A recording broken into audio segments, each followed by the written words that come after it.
MOOE, alam mo yan, ilagay na natin sa layman's language, are office expenses. Bawat buwan, ang bawat senador binibigyan ng 2.2 million Every month. every month.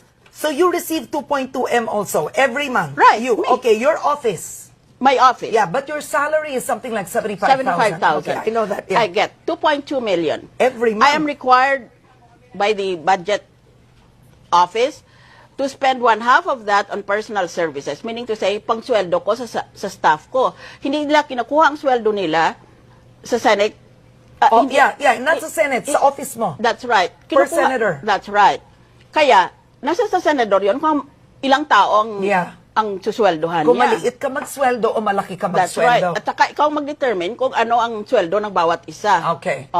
Ngayon, 2.2 million na yan, kalahati para sa sweldo. Net to, yung 2.2, net na? Oo, Net, okay. 2.2. Alright. Pagkatapos, ang kalahati niyan, dapat gastusin mo sa rental mo sa opisina.